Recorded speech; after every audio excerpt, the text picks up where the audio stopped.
Today on Chaotic Bazaar, video games. What are they? Have you played them? We have. And we present our top 10 favorite RPGs. On Chaotic Bazaar. Welcome to Chaotic Bazaar.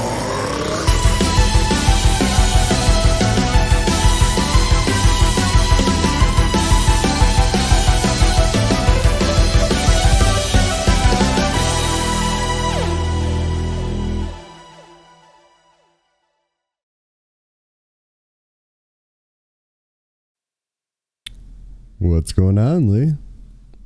How's it going, Jay? Oh, it's going. Talking about one of my favorite things today. Video game. Excuse me. Yeah. Oh my gosh. So excited. You have no idea. There's so many games that I couldn't put on here. So many games I couldn't put on here because it's only top 10 RPGs. I could make like 50 different subcategories of RPG top 10s. Same. It's not easy to distill it down to 10. Yeah, right? Especially with the category so broad with so many years now of games. 'Cause RPGs, I mean, there's several types of RPGs, like, you know, besides like being even broken down to JRPGs and CRPGs and things like that too. And then just like, you know, tactical action, turn-based. And we're going to do 10 of our top RPGs, top favorite RPGs. I don't think either of us are saying these are technically the best RPGs ever or anything like that. Definitely, I'm going to go through mine and say what they mean to me and why they mean to me or whatever, or something like that. Number 10. Now, my number 10 pick is Dungeons & Dragons Pool of Radiance. I didn't actually play it on a computer system. I played it on the Nintendo Entertainment System. Technically, it's kind of amazing for its time. It was pretty impressive, but a lot of computer role-playing games were impressive in that era of DOS games. But the thing I like the most about it is I got to finally use all that advanced Dungeons and Dragons knowledge fully in a video game format that made sense. And I even had graph paper dungeons from that game somewhere. It hit all the metrics that I was hoping or wanting to do that I had to do by myself at the back of the original Dungeons and Dragons monster manual in their automatic dungeon generation system using dice. All the classes played pretty well, and there were some tough fights, and it was a decent story. Left a huge mark on me. That's why it squeaked in at number 10. Yeah, this game actually spawned a ton of games after it based on the engine that they used to make this game. They were popping them out left and right, but I didn't have a computer at the time, so I'd have to go harass friends at their houses or whatever. See, I did have these growing up, and none of these era of D&D games will make it into my, but they are excellent versions of D&D. You have this section that you can see on the screen right now, which is your first person moving through the city thing. You can also look at it from a top map view and go that way. But then once you get into battles, it looks like this, and it's all turn-based and does exactly play like first edition AT&T, for better or worse. Straight up tactical AD&D. Yeah, I do remember this one. The bouncing of lightning bolts on, if I recall. I remember this one being good. I remember my favorite out of all these Pool of Radiance type games was the Kryn series, the Dragonlance ones, but I'm a Dragonlance fan, so yeah. Fair enough. So's my roommate. Forgotten Realms boy. So my number 10 goes way back to the Commodore 64. And it's a game called Legacy of the Ancients.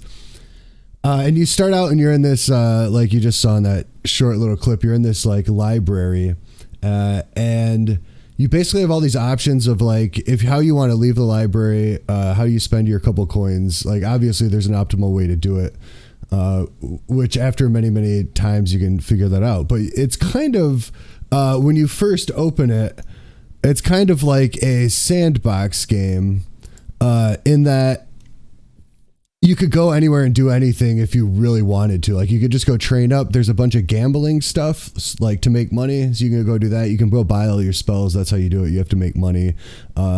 Food. You level up by doing the certain things that you're supposed to do by learning at the library. So it'll set you out like on your first quest to go do a certain thing, like grab this thing and come back to the library. And then you level up there. So each time you level up, you get like more hit points and stuff like that.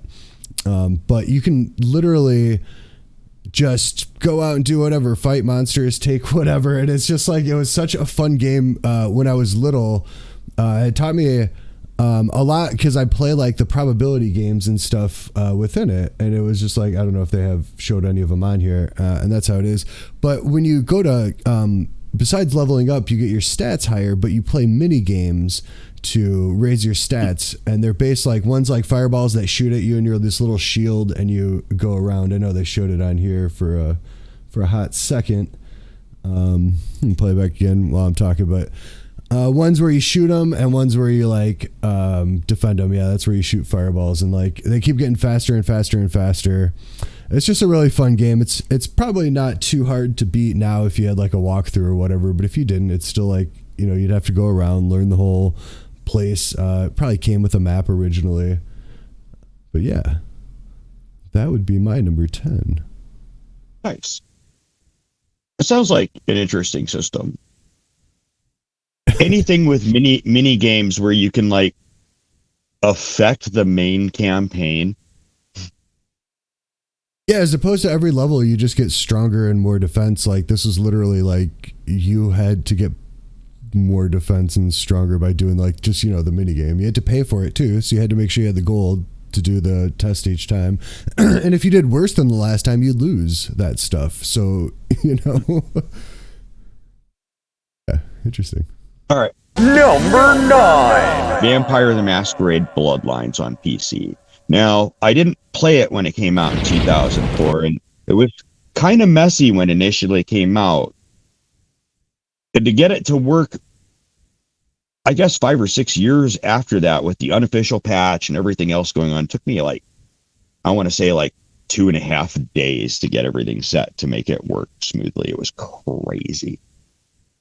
That being said, it was absolutely worth it. If you want to play something somewhat similar to Vampire the Masquerade and play through the different clans and use the different vampiric abilities in White Wolf's universe, it really does that pretty effectively. Down to like the characters, the plot, the places you get to go, whether it's the Nosferatu and the sewers, or a pretty reasonable vampire club that seems like an industrial bar when you're in it. Technically, there were a lot of problems with it. And then on top of that, too, I believe I played it with, we were talking about video game controllers the other day and how they used to be a little less effective than they are now, and getting hooked up and playing older games and stuff. And it took me a while to get a plug-in USB to use it properly, and I did cheat a bit too. If you have all of these, like, why wouldn't I want all 5 levels of thaumaturgy, whether I'm a Tremere or not? I mean, it is what it is, man. So I kind of ran it as like I was an elder character. But it was really fun, and I'm really looking forward to the new one if it ever comes out. I highly recommend White Wolf's universe. I like their setting. Some of their game systems, when you get to like changeling and stuff, I'm not super fond of, but I use every other one in the campaign if I'm running one. Yeah, I like this game a lot. It is notorious for having to fix it to get it to play, or at least it was. I think I think they've solved it nowadays. I think it automatically comes with all the patches when you get it off Steam. Although when I first got it off Steam, you still had to fix it. Oh God, yeah, that's when I did it too. I own it on Steam. Well, I got it years after again on Steam, just to see it, and I still had to redo the fixes. Yeah, I had to follow weird directions you had to follow to get everything to work proper. Yeah, it is. Character creation's a lot of fun in this game because you can go so many different routes if you don't. I mean, you can still go many different routes if you don't cheat, or if you cheat.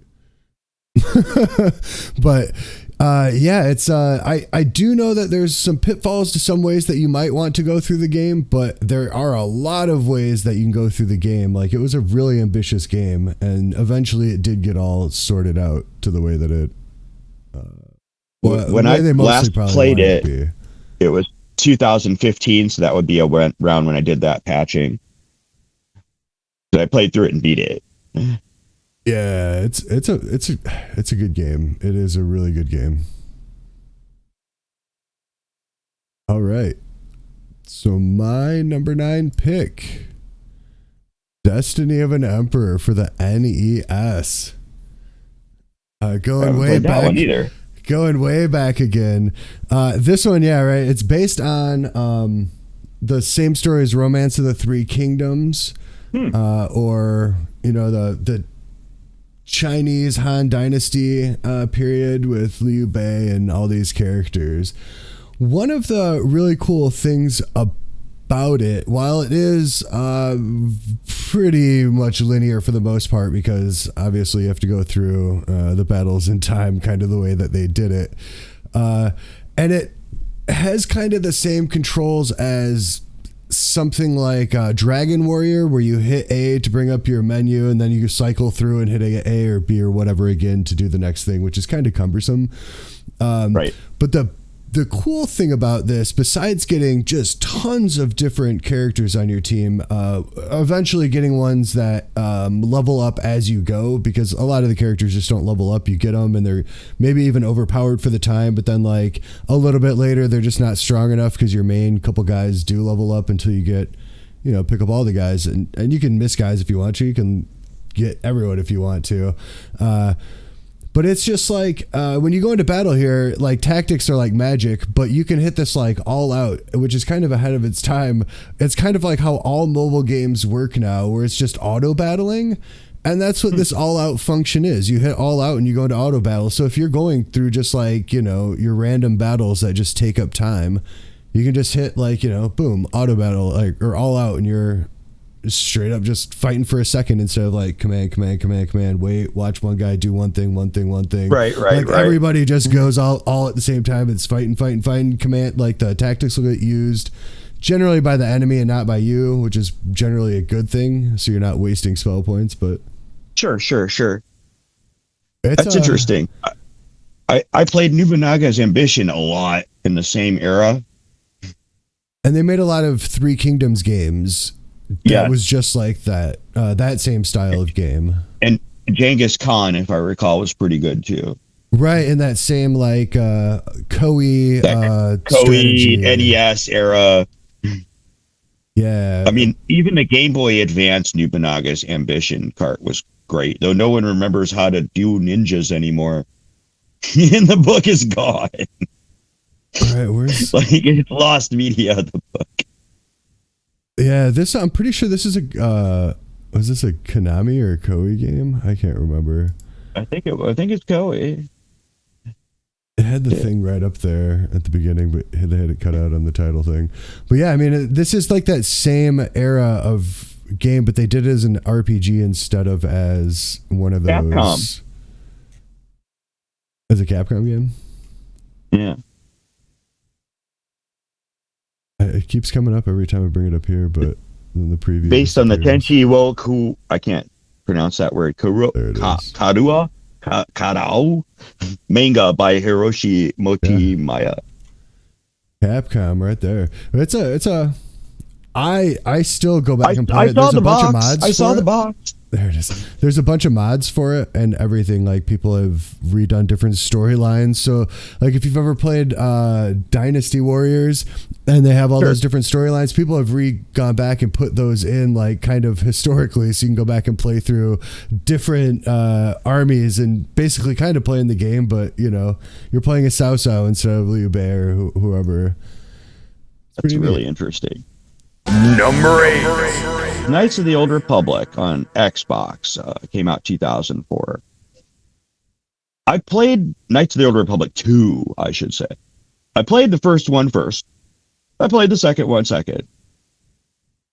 I always have problems with games that have like ethics involved, whether you can be the good guy or the bad guy, and I always intend to try and play a bad guy and end up being a good guy. So the second one was kind of just the way the plot works in the second one kind of defeats that. Like it's the reverse of that. You have to decide from the other side where you're going to go as you discover stuff. It's kind of got aspects of finding yourself and a lot of Sith. Not that any of those games don't have a lot of Sith in them. I believe, wouldn't that D20 as well? So, like, the engine somewhere was running Rule Rise on D20. I don't know what the actual game engine itself was. It worked. From throwing lightsabers to everything, from finding crystals to the epic story to dealing with the history of what happened in the prior game to everything. It just brought it all home in such a way that, you know, I don't hear a lot of people talk about games of that era a lot constantly, but that's one that just comes up, and it doesn't matter how many other Star Wars games they make, whether they're great ones or not. That one stands out a lot. Darth Kreia or not, Darth Kreia. I love this game. I love it a lot. Like being in Star Wars, first of all. Yeah, I know why it didn't get as it was buggy when it came out. So that was one of the reasons it got not loved on as much. Eventually that all got sorted out. I think the other problem with this game to me is it's a lot easier than the first one. I agree with that.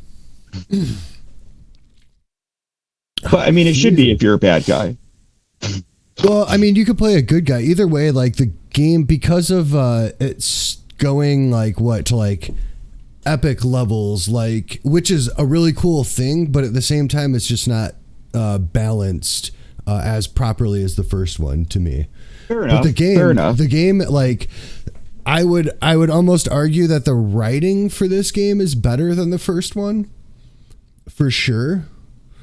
Like, because there's a lot of really interesting stuff as you go on. The only problem, again, with it is the end is, like, too rushed, in my opinion. If they could have, yeah, that was a concern when it came out, too. It feels that way. They, like, kind of ran out of steam or something. Yeah. Pun intended. Exactly. But it's, man, I really like this game. I can't say enough about it. And I don't think it gets the recognition that it deserves. Even in this day and age, it's probably worth a playthrough. Oh, yeah. If you haven't played this game, then I would suggest playing it for sure. Or you have any affiliation with Star Wars or D20 Star Wars games. Oh, yeah. This story is way better than the prequels or the sequels or the anythings besides. I mean, they rival the originals. Some of these stories do, I think. What about, like, compared to, like, the Star Wars Holiday Special? Exactly. That it's on par with that. How fantastic that is. It seems like to me like there's a huge missed market for Ewok games. This game is great though. Like for sure. It's one of those games that I think about playing again, even though I haven't played it in a very long time. But most of my games on my list are kind of like that. I think I've played through this one twice. I think that's the same with me. I think I've got the disc somewhere, but you know the Xbox is long gone. What were we on? That was my number 8. And That's closed. All right, my number 8 pick is Darklands for PC. It was for DOS. Haven't played that either. Yeah, this one came out in 92. So Darklands is based in, like, I don't know, is that like I forget. Well, I'm sure we'll see the time thing come up in here. Like Dark Ages Germany, if you will. It's supposed to be pretty historical.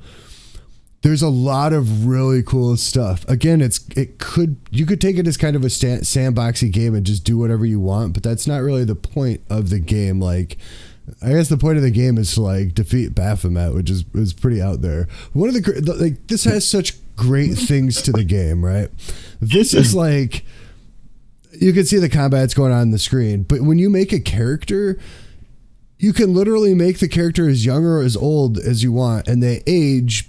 Like different things happen when they age, like the older they are. Of course, the more they could have learned, the more experience they have, but like their stats start dropping because they get older and they can't fight for as long. But if you have an alchemist, you want him really smart. And you could have like, there's no real magic, but there's alchemy and there's like miracles if you go the divine route, like a monk or something like that. Otherwise, you're like working on like fighting sorts of people or stealth people. Like, you could scale into like castles and like kill the people inside and take their loot. You could do so much crazy stuff in this game. It's like, I mean, you can make it so that you can never beat the game. It's kind of like an Ultima idea. Like you could just do such terrible things that like you miss out on being able to hit the triggers that you need to do to like beat the game. So it was like breaking a Bethesda game that's not a Bethesda game before there was a Bethesda game. Yeah, the game is so expansive for like when you think of these old RPGs, like and what you could do. And I mean, like, you think like Fallout's big or whatever, but like this is just like you can make generations of characters, like have them retire, and then like bring in characters before you even go adventuring if you want to do that. Like that's awesome. It's just so crazy. Like what you could do. Like you can see the stats on the screen right there. Like the whole top section. I don't know if my mouse will be on there if you could see it, but up here is all weapon skills. This is all like your intelligence sort of skills, and then this is going to be like your physical or thieving. I don't know if you want to call them thieving skills, but like more like skills, if you will. Right. So it's pretty interesting, and each level, each age you go up, like I think it goes 5 years at a time. Whenever they do that switch, you'll get to pick a different profession based on what you've already qualified for. So you might start with this stuff, and then like, you know, if you've gone here, now you can, from apprentice craftsman, you can now be like a journeyman craftsman. It's just like, and then that'll give you all different, you know, bonuses and stuff as you're going. But again, you don't want to make your characters too old. Like there's just so much going on when you think about doing all of this stuff. It's a really fun game. Dragon Magazine liked it. They gave it 4 out of 5 stars. This is a microprose game. Yeah, and I think it was a little buggy again when it came out. Like, see, this guy clicked in and they don't even have anyone in the portrait. Right. It's just like, what? It was buggy when it came out. I mean, it still is a little buggy, but like, man, for as much as you could do, and like, the atmosphere of the game is absolutely great. The music, the everything is just so good. It's a whole package. That's an excellent game. It looks fun. It's on Steam and GOG. Yeah, I would highly recommend it. Like, yeah, because you go between these sorts of things. Like, you know, like a choose your own adventure sort of thing, and then switching between that to walking around if you're outside or into the battles. Good stuff. Number 7. Shadowrun Dragonfall for the PC in 2014.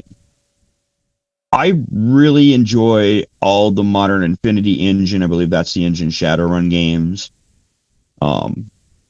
Whether it's Shadowrun Returns, which is the least best of those 3, or Shadowrun Hong Kong, which is about as good as Dragonfall. And I think the reason Shadowrun, for those that are not initiated, like basically they take kind of the urban arcana setting, utilizing history and mythology, and so the world drastically changed. Magic comes back, but it's all your dystopian science fiction stuff. So you have like elven cyberdeckers running around and big orcs working as bouncers and dragons running the stock markets. And it's really interesting the way they make the high tech, the magic, and everything work in the setting. And I see a theme here. Most of the games I picked were games that I reread the source books for the role-playing games multiple times, and then got to enjoy the best emulation that was out at that time.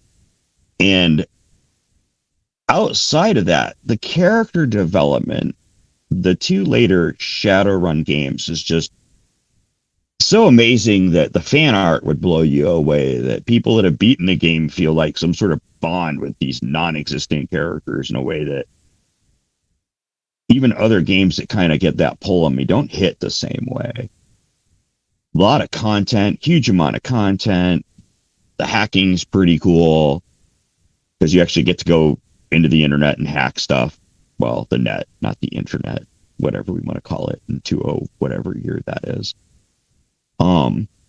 It's got some nice throw you into the action scenario stuff that's going to happen to you in like a campaign like that, where you have to meet your team and suddenly everybody's got to learn new roles and you're being hunted, which, you know, is kind of just how you live in Shadowrun world. If you're not like super uber rich and some extra dimensional god will still hunt you down, but that's a different game, I guess.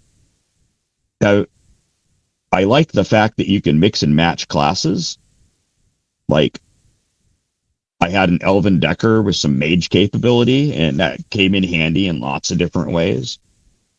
I recommend playing a decker sometimes for these games, because otherwise you're going to have to rely upon the NPC provided for you. And, you know, do you want to be Neo in the internet or not is kind of the...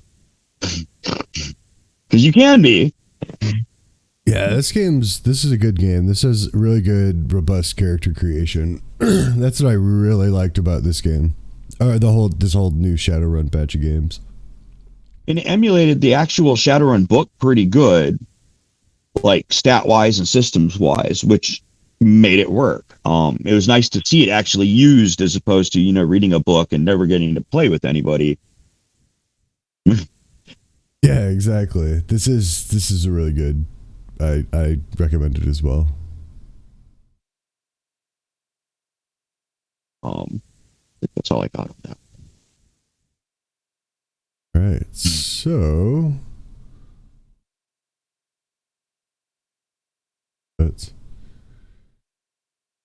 we're at number 7. Correct.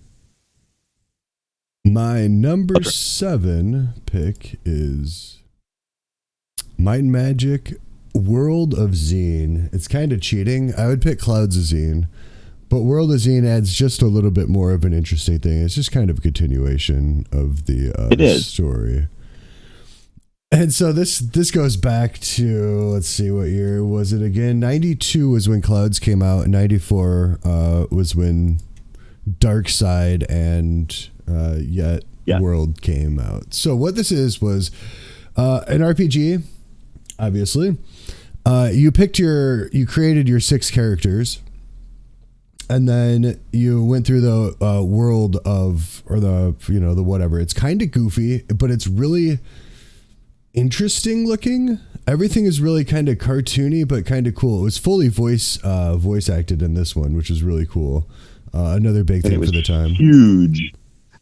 Yeah, and so like if you beat Clouds of Xeen within that time frame before Darkside came out, that was cool. You just beat the game, and there was a lot of secrets in the game, and like Lee said, the game was huge.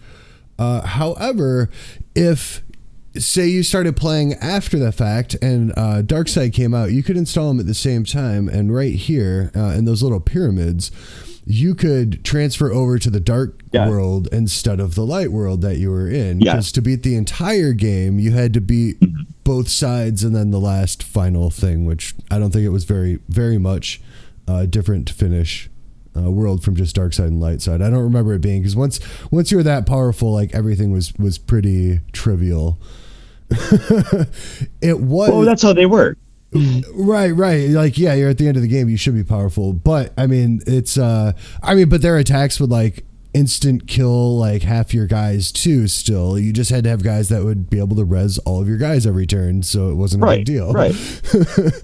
But it was just I never got to finish it. It's a really fun. The comedy is great. It wasn't like too in your face. The graphics were great for the time. 6 people. Like the combat's just really good. Like, and it's a really interesting idea to be able to put 2 games together to make not really a whole new game, but to be able to switch in between the two. There were a lot of interesting things. Like you could get different power-ups that you were unlocked from getting to make other parts of the game earlier.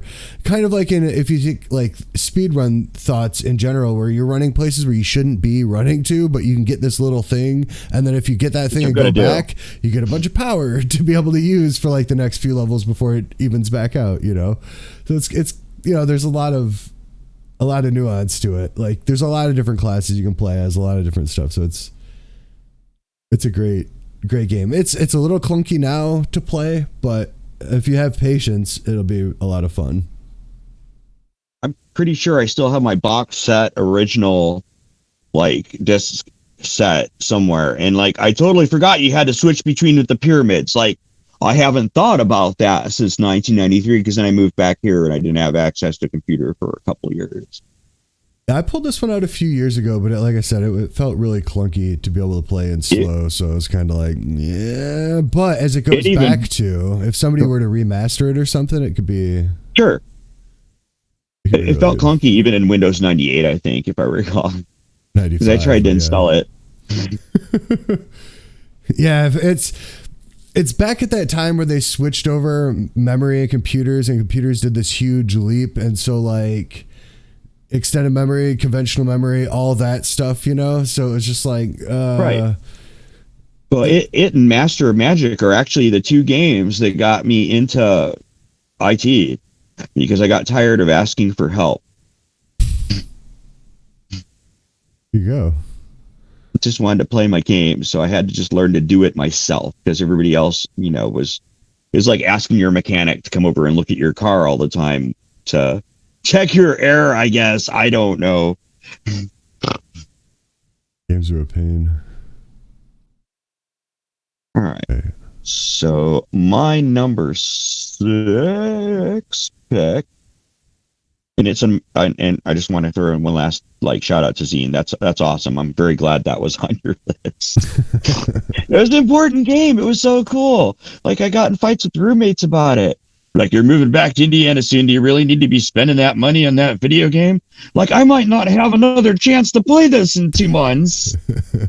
Yes, I am making the right decision. No regrets. Number 6. Fallout New Vegas. I like all the Fallouts. I've never played 1 and 2, really. I missed them when they came out, but I was well aware of them before the even modern lore started. The whole alternate timeline setting's amusing. The fact that it's in the Southwest is amusing. Out of all the games I've played that were first-person shooters in the series, it has, in my opinion, about the best engine, and the story's real good. For those that don't know what the Fallout universe it is, long story short, history changes, and eventually World War happens with China after resource wars, and everything's kind of like 1950s sci-fi high-tech with that kind of like aesthetic. People are driving around vehicles with fusion engines in them. People have personal robots, and this is all before the bombs drop. And then the bombs drop. You've got societies that have like set up humanity as their cattle before this happens. It's a really complex, ridiculous, weird environment to begin with. And then in that particular game, the protagonist has a rather ridiculous set of circumstances to deal with, and they handle all of that really well. From your getting out of this early spoiler, from helping you out of the dirt at the beginning of the game on. There's so many different moments that kind of stand out just from storytelling or groups or the way they wove it all together, that I don't think you really have that sort of thing in, like, say, for example, Fallout 4 or whatever. The VAT system worked really good, so you could, target different things. There was lots of equipment. There was lots of crafting. You could make your own food. You could make your own bullets. You could modify your guns. You had to scavenge for resources, which, if you don't understand how a post-apocalypse is going to work, I suggest you start playing some games now like that so you can learn to scavenge for resources when it does. Yeah, it'll teach you. This game's pretty fun. I do like it. I like how it plays. Like, I don't know how the story progresses. Like, I like how that feels in this game a lot. Like how you can go and where you can go and the things that you can do, and you can kind of do things that you shouldn't be able to do. Absolutely. If you can do those things, you know. So that's I think that's pretty interesting about this game. I liked it a lot. It's got, I do like the Fallout games for sure. Like very early game, you can like sneak way across the desert, and like, you know, you have to avoid giant monsters that will eat you alive. Right. And you can, but it's tricky, but you can. And so you can get to areas you're not supposed to get to yet. So you can get the equipment or things you're not supposed to do yet, and then go back to the starting area if you so choose. Yeah, that's fun stuff.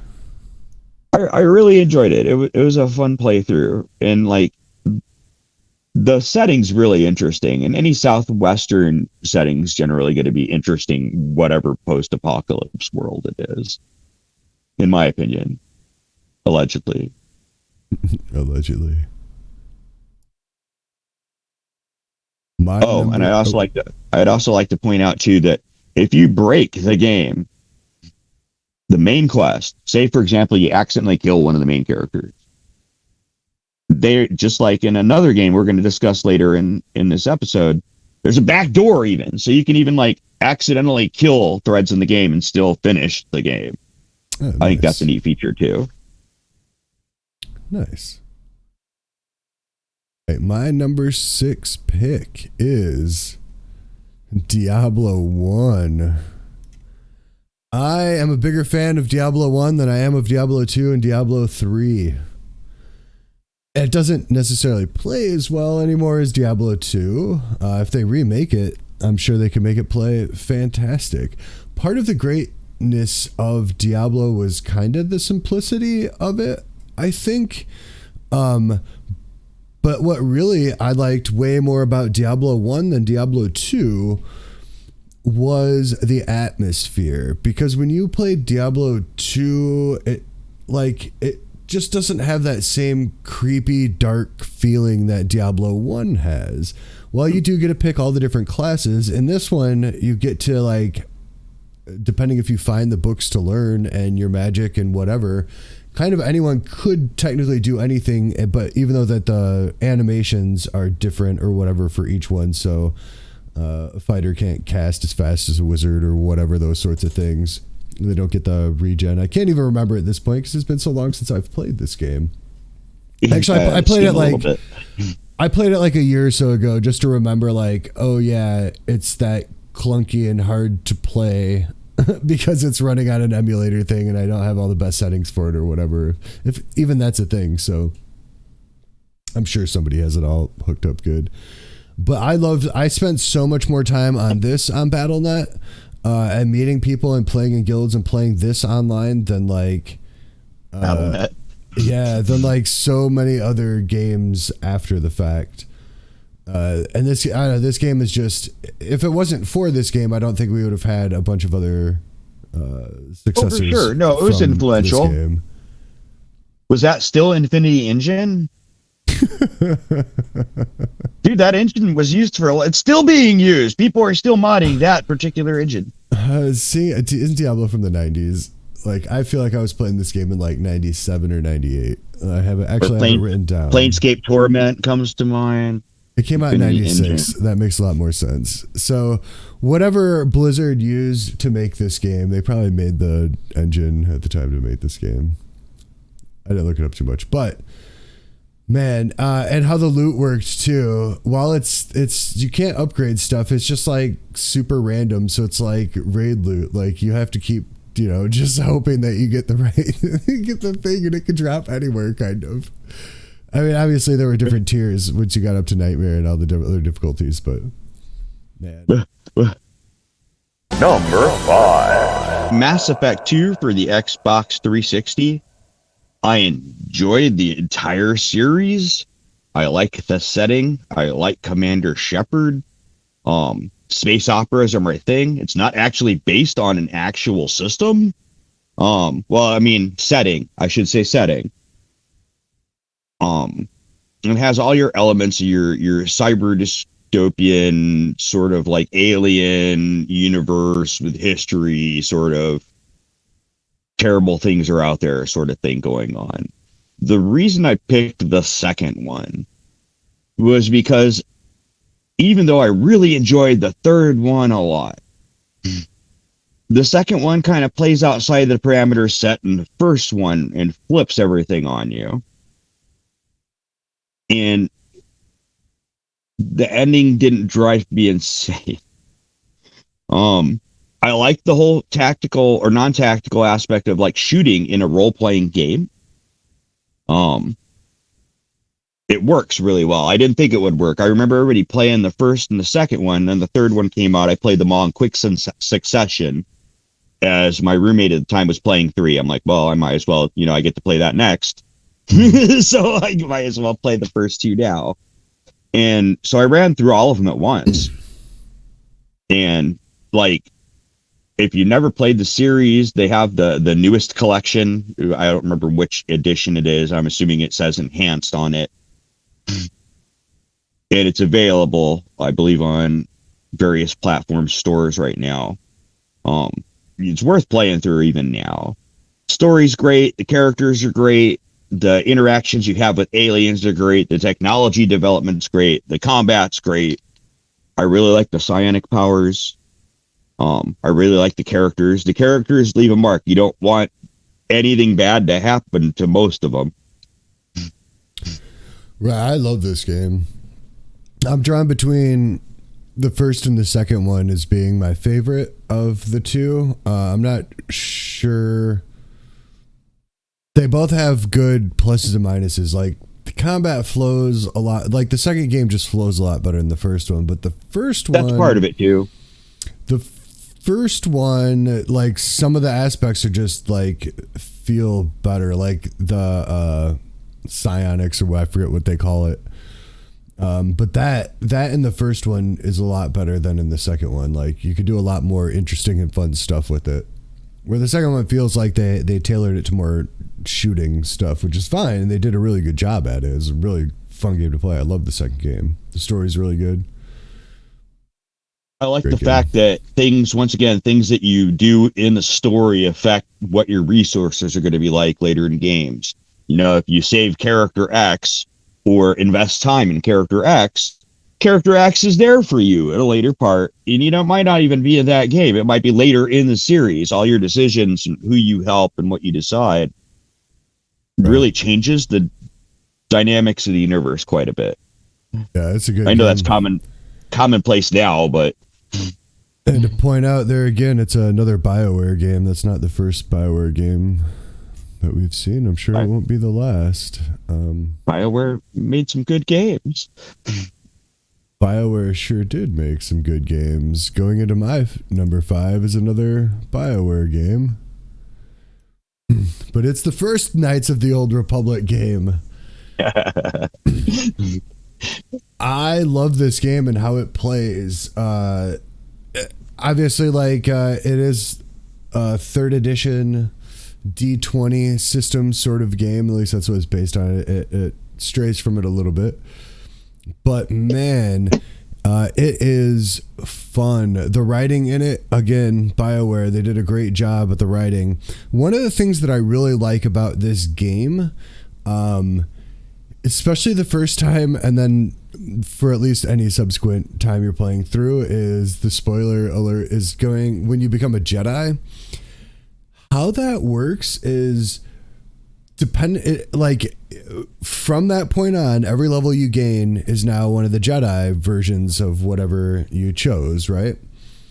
So if you're level 2, the next 18 levels, because you can go up to I think level 20 in this game, are going to be Jedi levels. Right. But if you were to play through the game and level it up as normal, you get there by like level 6 or 7, then you take your Jedi at 8. But you can play all the way through the beginning of this game with only having to take the one forced level at the beginning, the tutorial from whatever that guy's name is in the first ship, I get all the way to being a Jedi at level 2. And then for the rest of the game, you get Jedi levels instead, which are way better than the regular levels. So right. There's so much interesting stuff that you can do in this game as opposed to just like, that's just in one instance, besides all the different builds that you can pick, just like in KOTOR 2. The only thing I think is difference is I think the balancing all through this game is a bit better until you get to the end. If you don't know the system and you try and get all the way to the end, I think with dark side, it's a lot harder than going light side, like a lot harder, because you had to min-max your character basically to have your force powers working as effectively as what the light sides do. Since the light sides are like haste and healing and stuff like that, as opposed to like the, choking and stuff like that, where the saves go up. Throw in your lightsaber. Yeah, well, I think that one's neutral. Nice. But yeah, I mean, you could play, 2 lightsabers, one in each hand. They have the double bladed, like just like in the second one. It's fantastic. I tend to go with there's different reasons to do 2 different sabers, but I enjoyed the system. Yeah, 2 different sabers is actually optimal because you can get the bonuses on each saber, I believe. Right. The effect of the 2 crystals on each, or 4, however many you get. But yeah, I love this game. I wish they would have made more of them besides just the second one. I like how the system of the game is, where you have the people on your team. I think there's like a Final Fantasy game that they kind of did this too. Yeah, I like that kind of action-y aspect and character switching sort of stuff. It works in that game. That's when they didn't. Not everything worked in games like that when they would envision and try and get those things to function. So it was nice. Yeah. The more seamless the system is, the easier it is to immerse yourself. Yeah. If you haven't played any of the Knights of the Old Republic, go play them. Besides the MMO, it's not like these games. I'm not saying it's bad. No, it's just not like these games. Number 4. Final Fantasy X for the PlayStation from 2001. I like Final Fantasy games. After I beat the first one, and then was it 4 and 6, but where they were like 2 and I don't remember. In any event, yeah. Right. They all left a mark on me. The reason that Final Fantasy X is on my list isn't just because of Blitzball. However, out of all the mini games and all the games I've ever played in the Final Fantasy universe, I've spent just as much time playing Blitzball as anything. I probably spent more time playing Blitzball on my second playthrough than I did beating the game. And you win stuff, so you can like upgrade your guys. It's a Final Fantasy game, semi-post-apocalyptic Final Fantasy game. Great characters. I like the battle system. I like the way things unlock, power up your character on that grid. If you had the right manipulation and ground, you could give other characters different abilities. And if you manage, it's kind of spoilery, the first eject shot in the game and win the first Blitzball tournament in the game, you even get a nice unlock for that grid. It's become really popular with speedrunners lately because they've isolated the seeds and how things happen. So, like, I was watching a long video about this last night. Like, during the last couple of years, there have been some developments and people understanding how things generate in Final Fantasy X, where it's affected literally, like, the knowledge of how things generate. They, like, reverse engineered the code at this point so they can figure out whether you get your first crit battle or how many hours you're playing or when to turn it on or when to start it on power up, all affects the seed and the drop rate of different monsters and items. So the speedrunners are trying to maximize this, obviously. If you're not running that game, you could easily spend 50, 60 hours messing around in that game. I don't remember it being as gratuitous as some of the others, but then there's a sequel as well. Oh, you can spend way more in X than that, because once you unlock how you can get all the ultimate weapons, unlock all the monsters bosses that you can fight. I mean, you could farm all the way to the finish to the ultimate weapons, sure. Yeah, I know. I had well over 100 hours on my PlayStation save, and I would say that sounds about right. I don't know how many hundreds. There were multiple hundreds, but I don't think I quite beat everything before I gave up. I didn't quite have everyone's ultimate, or I might have had everyone's ultimate weapons, but I might not have beaten all of the Omega weapons or whatever, like the super hardest ones, the hardest difficulties. But that game, I did on the one playthrough. That game's a fun one. It's got a good story. It's got a lot of emotional pull. The characters are well drawn. It's I'm not pro sports in any way, shape, or form, but I would absolutely go to a blitzball game if it were a real blitzball game. Even if hey, that might mean the impending doom of the planet, I'll still go. It's not like anybody else is gonna not go to their sporting event if the planet's gonna end. Right. And it's got a character named Waka in it. Come on. Yeah, it's good. It's voiced good. It's not too much to dislike about the enhanced edition. I have not played those yet. I'm curious to see what the graphics look like. I've got it, but I haven't started it yet, and I need to get over my weirdness about 10-2. Contrary to what people think, I actually enjoy it more than X, but for a different reason. I think the battle system's a little bit better. It scared me away a long time ago. We'll see what happens. I'm a sucker for jobs and switching and doing all that stuff, though. So, and I just think aesthetically at the time I was confused by the whole thing. Why are they dancing? What's going on? I'm here to play blitzball. Yeah, it's not. Yeah, it doesn't. You don't. Yeah, it doesn't play through like the first one though. It has a different, choppier, multiple. It's like almost meant to play multiple times through, and because of that, some people might not like it as much, and I can totally understand that. So I've got to play it more than once as well. I mean, I assume there's a bonus for beating it in the second playthrough, like the 10 does. If I'm not mistaken, I don't think even if you do a perfect playthrough in X2 that you can do everything in one playthrough, because I think you have to replay it, like get and see something to replay it to see something else. I don't know. I could be totally wrong. Certain scenarios aren't going to trigger because you triggered other scenarios, like in Gloomhaven, for example.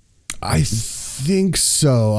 It's been so long, I could be wrong, but I had that feeling. Anyway, my number 4 is Final Fantasy 4.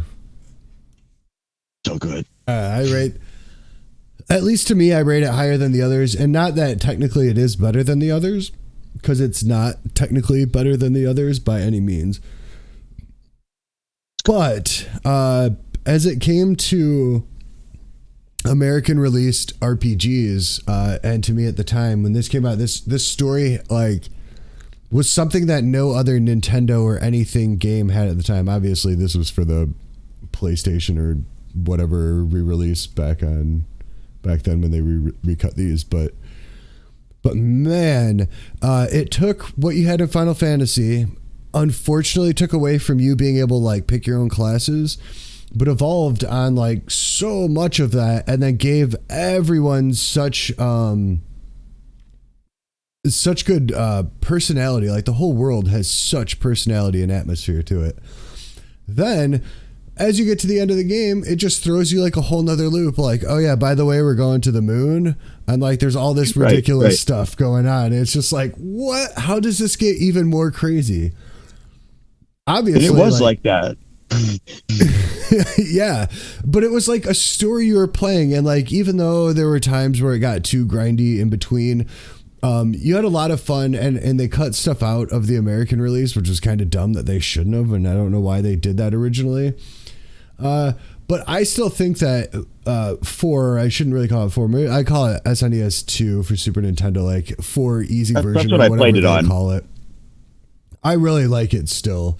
I replayed all the remakes of it, all the different editions. I've done randomizers of it for hours and hours and hours.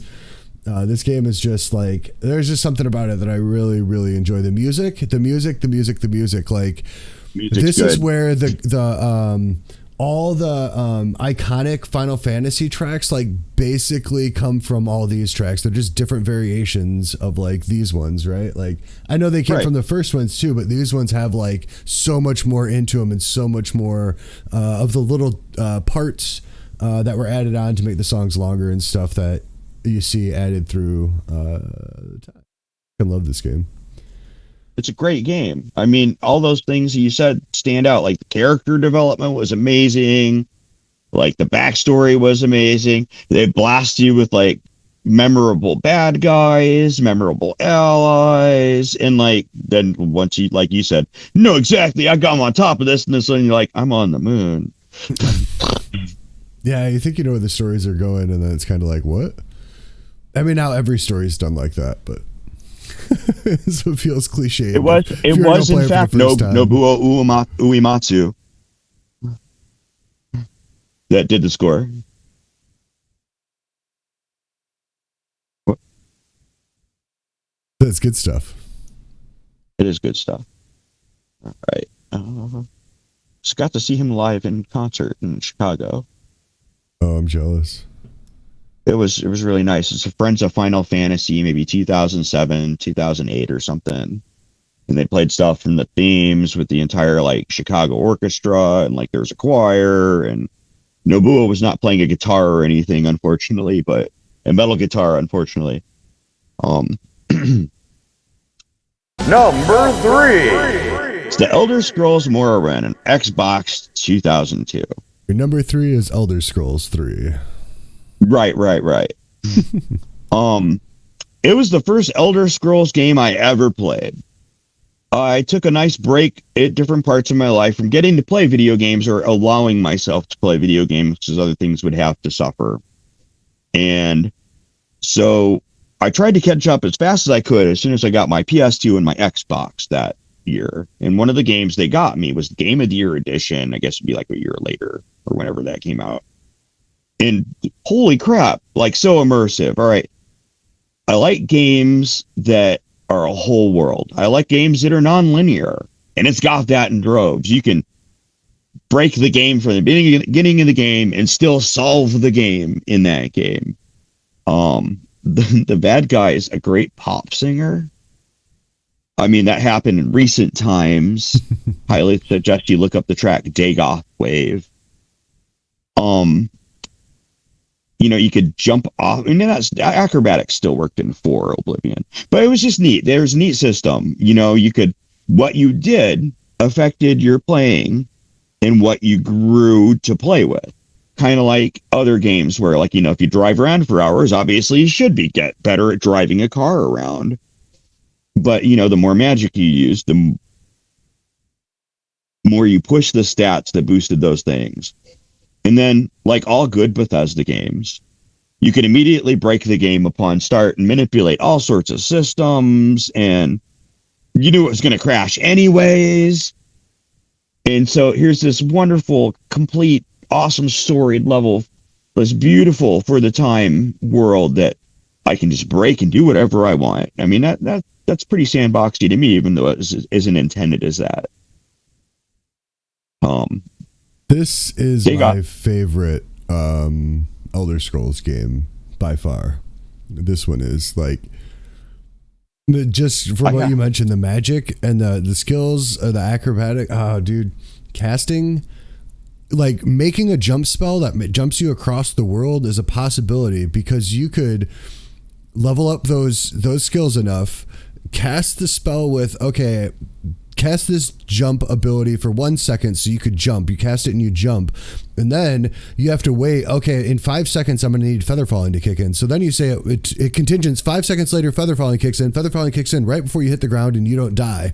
So it's just like you can leap across the world and do all these crazy things because the spell system was so robust and they didn't put limitations on it. They didn't. Well, right, like Oblivion, you literally had to do exactly that. You had to jump. There was no flight. So Oblivion, but they put so many limitations on the spell system. They did, but there's people have figured out how to do exactly those things, though, utilizing the jump and the not quite to the same extent as what you. Oh, could for sure. Just because Space Cat Flight is not the same as being able to just fly wherever you want. This game is. Bethesda needs to just remaster this game, remake it to today's standards, but like leave the systems as they were. Don't try to rebalance it because that was why it was so awesome.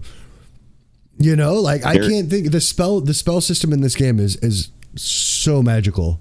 It's so great.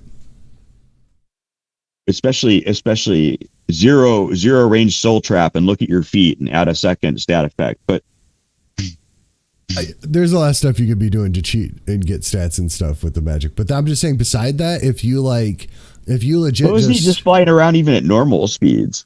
You could not cheat though. Like I made a character because at first I was like trying to cheat to figure out how to like do all those things, and then I was like, I wonder if I could make a character from the beginning, get the money that I need to buy the spells and the stuff that I need to like make the spells that I want, and see how useful I can make it from the beginning. And you can make it so you can like in 3 jumps jump across the whole like thing with right. A starting character without like cheating. You know, it's like, this is awesome. You know, you just had to know what you were doing. For sure. You know. Couldn't do that in Oblivion. Can't do that in Oblivion. Can't do that in Skyrim. You just can't do those things. There's other things that you can do, but not those things. The game's going to break in those other 2 games too, but you're right. Maybe you can with mods do those other things. I shouldn't. But you know, I'm talking about a vanilla game. Love this game, though. This is my favorite by far, Elder Scrolls. For sure. So it's worth playing still, I think. It's probably not. It doesn't hold up. I watched some speed runs and other stuff. It doesn't hold up as much as it used to, but I'd still probably play it one more time. It's a little clunky. I tried playing it within the past couple of years, and I was oofed about it. That sucks. Someone will fix it, or Bethesda will put it back out. Right? It's easier than making a whole new game. Right. No, that seems to be his 11-year plan. $60 for Morrowind. Anyway, my third pick. My number 3 is Suikoden 3, which probably gets hate, and I have to just play some music in the back because that's the best music. It probably won't be loud enough. No. Maybe I'll hear it a little bit, but this game was I had played the other Suikoden games, but I never really got into them enough because there were so many other RPGs that I was playing at the time. Besides modded PlayStation 1 with like all the games, I had a PC, so there were a lot of, especially at that time, probably EverQuest was out, and there was a lot of time being put into that. Diablo 2 was around, just stuff like that. So I had a lot of things split. So Suikoden 3 was the first Suikoden game that I really got into. And this game,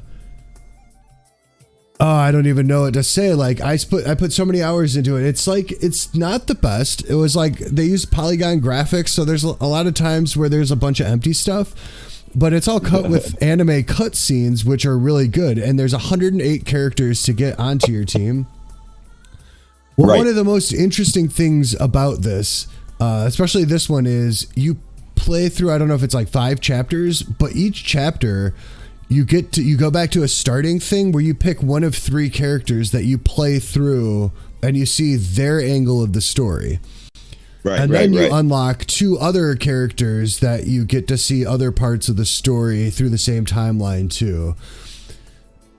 How they did the battle system is interesting, and since I hadn't been already fallen in love with the other Suikodens, this one wasn't like, oh my gosh, this is so different. So I really actually liked the battle system how it worked, because it kind of was limiting, so you had to think about how you put your groups of characters and parties together. But it made me fall in love with the whole Suikoden series and how the true runes and everything and just everything about it. So even going back and playing 1, 2, 4, 5 tactics and beating all of them, this one is still like the one that I've gone back and played the most and put way the most time. I think 3 times I've 100%ed this game. So Right. Some of those battle moments were pretty friggin' epic, yo. Dude, the cutscenes and the music in this game and just so much of this game is so good. There's a lot you can pick out and be like, how come every character model uses the same animations and some stuff like that when you're in the 3D parts, but you're like, I know, if you look past that stuff, I'm used to playing games that have way worse graphics, so it's like... Oh, yeah. But the characters are great. Yeah, people say Suikoden 2 and whatever, but I think if you just go back and like imagine the whole story, looking at all the Suikoden stuff, you're like... The side characters are the most interesting parts of all of Suikoden. Like Vicky is a super interesting character. Like all the time travel stuff and like everything is just insane. Besides Suikoden being an awesome political commentary, which that's another reason why I love Suikoden series so much too. Fair enough. Yeah, if anyone hasn't played it, it's kind of tough. It's on PlayStation 2. I don't know if you can play it other ways, but. I want to say it might be on the store, but I'm not 100.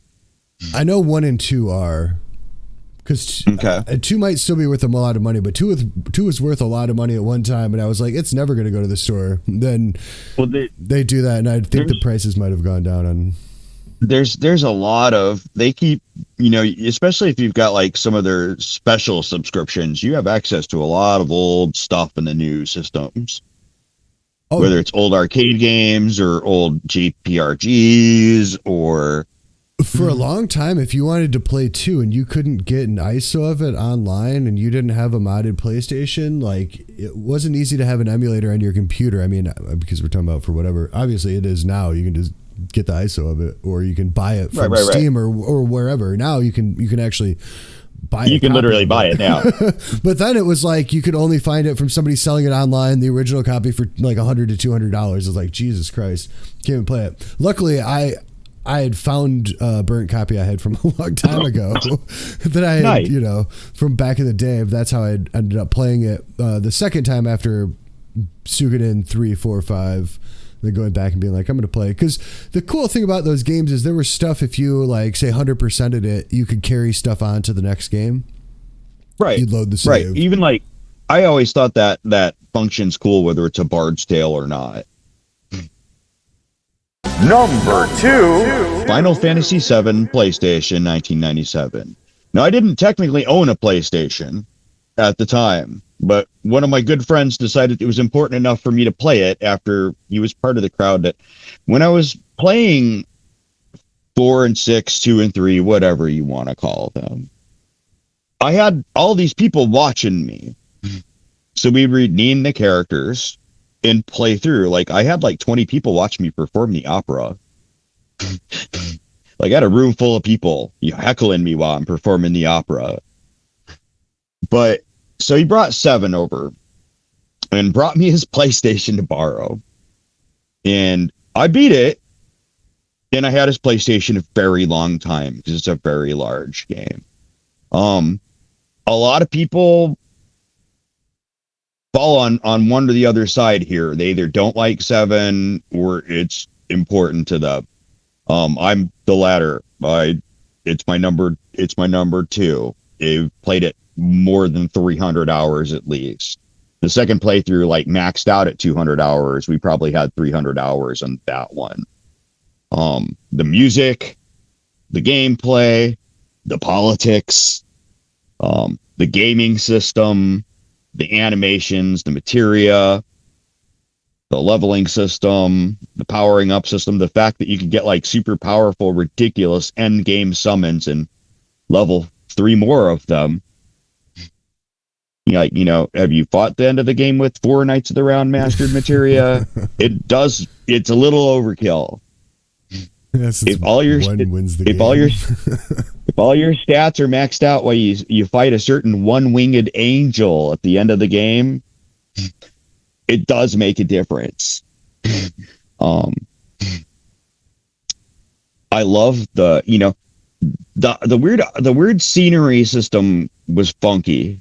The fact that, it wasn't like a top down approach and you had to kind of figure out where you were going and angles to get to the next screen, and then the screen would change.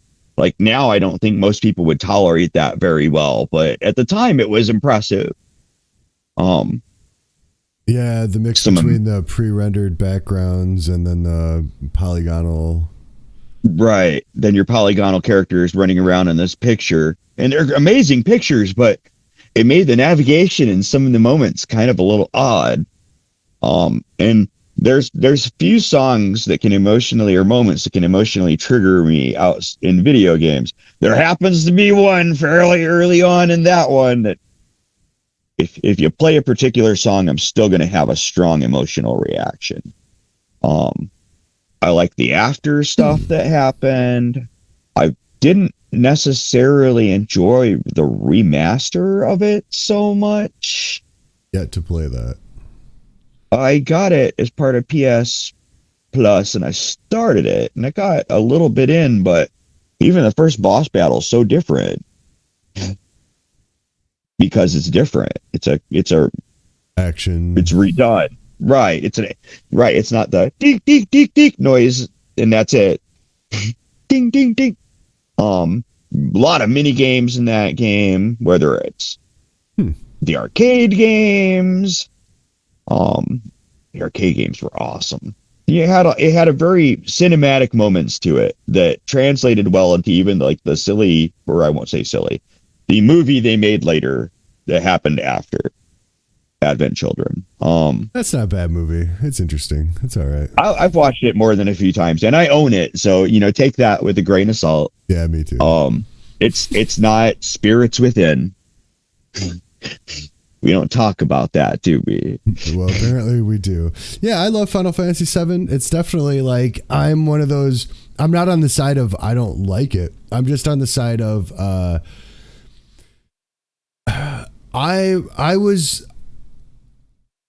to me, Final Fantasy V would have been an evolution. All the classes, all of the switching of that stuff. To me, like when you take, I like the materia system. I love the story. I love the story. I love the cutscenes. I love the graphics. I love so much about it. But it took away agency from the player from previous Final Fantasy games. And I didn't like that aspect of it, even though I hadn't played 5 yet. I'd only played 4 and 6 at that time. Right, 5 wasn't available yet for us. Which is why I don't know. I know that's not even in either of those games, and that's why I liked other games where you could pick classes and do that sort of thing. Like why Might and Magic was on my list, and Darklands, and games where you basically get to make your own character exactly how you want it with a bunch of different ways. But I do love 7. Don't ever get me wrong. I still think there was a great reason is because it got a bunch of people into RPGs. So it got a lot of RPGs funded. And it went on a way to get other RPGs later on, even though like not too many of my RPGs of the greatest RPGs come after Final Fantasy VII on my list. But, is what it is. One day. It is what it is. And we're a youthful culture. Recorded history is not very long. In 1,000 years, they may make another one that is the best 5 version ever. Or I don't know. That's true. So I'll have to play the new one. It became an ARPG. I hear good things. Yeah, kind of. I mean, there's good things about it too. It was super nostalgic, and I was having a great time until that fight. I haven't played the newest one besides that, like the other 15 or whatever. But I did not like 14 and how they took that play style. I just did not like that. I never played it yet. I still haven't played it. I'm aware of some of the issues with it. I never finished 12. I never played 11. That was online. 12, I like 100%ed except for like the very last optional boss. And it was because it was going to take, I think I fought him for like an hour or something like that. And I calculated, it's like, damn, this is going to take like 5 or 6 more hours to beat him. So I'm just not going to. You had to run down an endless staircase to get to him. Am I remembering that right? Yeah, it had this repeating like cycle, and I could beat all the cycles, but like the amount of like as you fight them, the more damage you do, the more defense it gets. So like it just takes longer and longer to beat him. So you get him down to like half after an hour, and then his defense just doubles, and it's like, oh, now I'm doing half amount. Now it's going to take twice as long to get to half again, and then by the time you get to quarter, it's doubled again. It's just like, Jesus Christ. I thought I was maxed out, but maybe there was something that I missed. I really like 12 because 12 kind of plays like Knights of the Old Republic. The story, it does kind of. It really does. Yeah, the story's not as good, but it was a lot like that, so I enjoyed it. 13, was that another online game? Get them confused. I think 13 was another online game. Or is 13 the Lightning Returns, and then 14's the online game, and then 15's the ARPG that's kind of like Advent Children? I think that's right. Okay, so I haven't played the newest ARPG one, or I haven't either. The 7, but I didn't like Lightning Returns, and I don't even like the MMO. I don't know why it blew up. It's just like WoW, but just as boring. I spent a few moments in it, and that was kind of my impression. Like, this is not what I'm here for. I'm going to go. It's more fun than WoW. Even though WoW's new up to level 20 thing, like it kind of sucks you in to like level 15 or 16. You're like, wow, they really did a good job fixing this game up and making it actually play like a game instead of just a grind fest. Then like, oh, it's just a grind fest once you get right past this, so it doesn't matter. Right. No, that was their whole thing. Like, like the new thing's over. I'm now running myself through old dungeons to get stuff for my guild to aid people. Yes, but the gameplay is just not fun.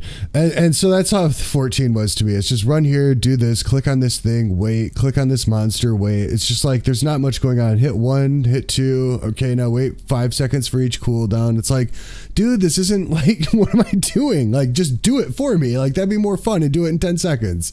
Don't make me sit here for an hour doing nothing. So, my number 2 game is an ARPG, and it is Castlevania Symphony of the Night. Nice. This is way up in my all-time favorite games of all times. It would appear in my action games way up at the top. It'd appear in Castlevania games is my number 1 Castlevania game. Like, I could do a top 10 of Castlevania games. Or a top all ranking of Castlevania games sometime. There's how it plays. It just plays so smoothly. It feels so good. The responsiveness is so great. Obviously, you can glitch it out and you can do a bunch of stuff, but if you're just playing through it legitly, it is such a fun game. You level up, you get your stats leveled up, you find all sorts of different weapons, armor, familiars, spells, learn spells, like even though you could just use them from the beginning if you already knew them. Turning into a wolf, mist, bat. There's just like so much stuff you could do. It's like the pinnacle of all Castlevania games. And obviously they made the 3D games, which weren't as good right after this. And they made the N64 game, which was another not very good Castlevania game. And then all the games that they went back to and got successful on were remakes or just variations of this one. Right. And this, I just can't say enough good stuff about this. Is speedrunning it always looks awesome. Like, I can watch people speedrun this game all the time. While I'm not good enough to do all of the repetitive motions as perfectly to make all the jumps all the way through everything, or hit the pixel perfect and time perfect glitches to get through the wall where you need to get through it and stuff like that. I love playing this game. You can play it just for like the grind of it. If you do the luck run after you unlock that for playing it through one time. I think you have to play it through one time to be able to enter that. Where it ends up turning into like you're just playing like a Pokemon game where you're going through trying to collect all the items by just killing the monster to get their rare drop. Like, it's so cool. Finding all the different weapons and different things that they threw in the game. Man, it's something. It's up there for me, for sure. Looks like they redid it. Yeah, and like it looks like it's even ported to Android and iOS at this point. Yeah, there's like a quote enhanced version. There's even when it came out. So this thing, like, it came out on Saturn and PlayStation, and those two were slightly different. So the Saturn version had another girl you could play as in it that used magic spells the whole time, Maria. Oh. and tried to get a Saturn emulator for many, many years. It didn't work out. And so unless you own the Saturn and own the game, you are not going to play it. You are only going to hear about it from other people. And pretty much what people were saying was legit. It didn't sound as good. It didn't play as good. Playing as Maria was pretty interesting because it was like adding a whole new character into the game. But it was more like playing as Richter than it was like playing as Alucard. She didn't really collect stuff, I don't think. She just had all of her stuff and that was it, all of her abilities.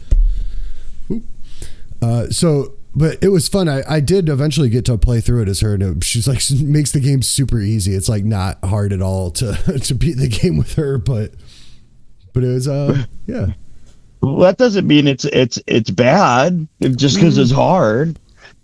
No, it wasn't hard to beat it with her. It was like super easy to beat it with her compared to. There were 2 different places in the game, and I think 2 extra songs in the Genesis one. One of the songs is terrible. It's not really like the song. The other song is like not a bad song. I think it's for like the gardens or something like that. But they're nothing really special. It's not like there was an extra boss in there. I can't even remember why. It might have been a different boss in one of them. Like maybe you had to get a different item in one of the areas. It was nothing really special about the Saturn one. Play through it, but I watched some people play it a bit. I beat this game dozens of times. Nice. Well, that kind of shows its worth right there. Well, you could beat it like once you really know what you're doing and where everything's at. You could beat it in a matter of minutes. Like I think I've seen people speed run 100% it in like 30 minutes to an hour or something. 200%ing it or whatever. That's impressive. Yeah, if you know all the glitches and things, then you can get around and make all the movements the exact perfect movements every time. But it's wonderful, and it has the great meme that comes from it, which is what is an honorable mention. My honorable mention isn't actually a RPG, but man, was it close enough in 1980 for me, and that would be Atari 2600's Adventure. Sure, the dragons look like ducks.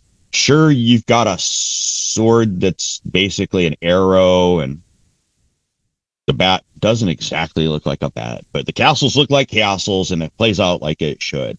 The whole idea of the game is that it randomly generates on the 3rd level of the game. The first 2 are easy. The first one, you just got to open one castle, go grab a chalice, and you win the game by grabbing the chalice. But it gets more complicated. And 2, you have to use the 7 or so tools to get the chalice. And it's in a predetermined location. At level 3, it's all randomly generated and crazy. The dragons are faster. The noises are scarier. It's a really odd top-down game that did a lot of things that nobody had done yet. And in particular, one thing stood out, but I didn't know it as well at the time, but I did find it in the wild. The very first Easter egg in any software ever is in Atari 2600's Adventure. He used a good amount, because he was mad, I can't remember his name, of the cartridge's memory to build a secret hidden room with his credits. And you had to find a secret black dot in a castle that you would never find if you weren't looking for a dot in a little room in this like dark castle that you have to use a ladder to get to. And it barely shows in your screen, but you can hear it when you pick it up. Somebody told my cousin, and they told me, and I found it that weekend. And it wasn't even in the news yet. Pretty crazy stuff. The dragons are scary, even though they look like ducks. They're really fast moving. You really have to use the analog capabilities of the Atari 2600 joystick to take advantage of animations, hitting where they hit and move around things. And it was just really an amazing game for its time. It was the first action adventure game, pretty much. And we call them action adventure games, probably because it was pretty neat. If you find a copy nowadays, it's been added to some sort of set of things, whether it's like the Atari 2600 Mini or whatever the heck I'm talking about. They've taken out the Easter egg. It's just a blank room now. You can still get in there. But they removed that copyright infringement stuff. I never played this game. Try it out sometime. My first honorable mention is the Guardian Legend. This is basically a Legend of Zelda game for the NES, but it's sci-fi Legend of Zelda. That the boss stages, there are stages that look like this, but the boss stages and how the game starts and the infamous extremely hard very first level before you even get to like the meat and potatoes of the game would look like this. And it's more like a Galaga sort of, shoot 'em up game. The music in this game is amazing. It's absolutely amazing. These, as you can see, the fights on here are super fun. It's really hard to get into, but as it goes on, you start getting a ton of power-ups, which makes it a lot easier to get through. But I would recommend this game. It's easy to pick up. This first level, this is part of the first level. It's super hard getting into, but as soon as you get past this, it's like you're walking around just like this. It's like the very beginning of the game, and then you can save it and get your it's a password system and all that stuff. But it's a fantastic little game, and the music is so good. There's so much music in it, so good. It's even been covered by video game cover bands. It has. This music is fantastic. It's a great game. I'll check it out. Yeah, anyone that's never played this game should pick it up if you like playing NES games and if you like Legend of Zelda or anything like that. Well, and it's just like any other era. Like you can play almost anything now. Like this is a moment in time where whatever media that you wanted from whatever age, whether it's, like witchcraft books from the Middle Ages or NES games, there's a good chance you can probably just find them on the internet now, as opposed to 10, 20 years ago. That wasn't really the case most of the time. 20 years ago? I don't know. For NES games, yeah, but not now. Things have shifted a bit. Nesticle 20 years ago for sure. Well, maybe 18 years ago. Be close though. All right. My number 2 honorable mention is a game that no one knows, and I've played in 2 different eras and has been around in some form or another since 84. It started out as a mush, like a multi-user dungeon, like it was all text-based before they made a graphical interface for it. That was in 84. And they were playing multiplayer turn-based role-playing games in an environment. Now, MMORPG by 84. And then in 94, things shifted on me. And that's when I started playing. So during the great early internet ISP battles of back in the day, your prodigies and whatnot, there was this game called Kingdom of Drakar. And for a glorious, I swear it was like $1 a minute, maybe it was $3 a minute. It was something insane. You could play this game that was a top-down multiplayer RPG world that there were people playing in and could help you. That wasn't anywhere else outside of college campuses, as far as I understand, anything going on like that really yet. I didn't end up playing it long. It was great for what it was at the time. The graphics were great. The reset as things moved was a little weird because, it didn't really have animation as opposed to there was animation, but it was really basic. Like, we're not talking smooth flowing animation. Like your block characters moving across the screen on his 5-second reset or whatever the heck it was.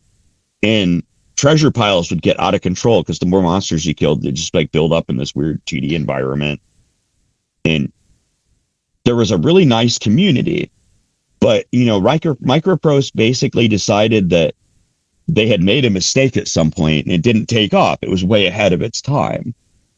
And so it eventually left in that form, and the original programmer that created the graphical interface in 1984 brought it back, and it's still online playing right now. You can literally join Kingdom of Drakar and play like I did in 94, almost 30 years ago.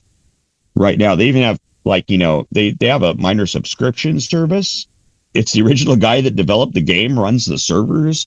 It's really kind of an odd little piece of history still hanging out.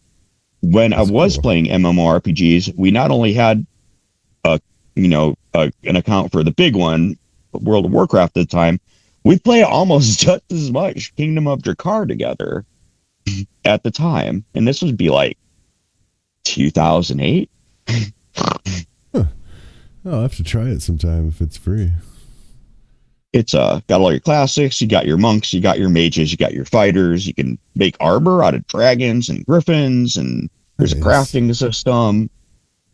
There's boss fights, and then they kept adding content over the years. So there's even like additional other areas he's added on to the game as time has gone on as well. KingdomDrakar.com. I'll have to check it out. My next honorable mention is going to be Evo, The Search for Eden, Super Nintendo, an Enix game before they merged with Squaresoft or got bought up by Squaresoft. They were making good stuff by themselves too. Yeah, and I found this is actually the sequel to the first one. Well, that's on screen right now, which I'm going to have to find this first one and go back and play. It looks super interesting. But anyway, so in this game you start and you go through all the eras of animal time, and you start as a fish and you go through levels. It's kind of an action RPG. But you gain experience and you can evolve, getting better jaws or, whatever, increase your weapons defense, all that sort of stuff, your movement. Super Nintendo? Super Nintendo, yeah. I remember playing it a couple times. It was a neat game. Yeah, so you go starting as a fish to amphibian to, do you go to mammal to that, or a dinosaur? You go to lizard, dinosaur. Then you go to bird, mammal.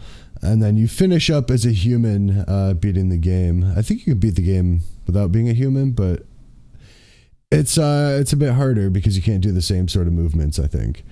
But the game is just fantastic. Sometimes you find power-ups that'll turn you into, like in one of the bird ones, you turn into a dragon, and you can complete the level as like this overpowered dragon. It's really fun. The art style is really good.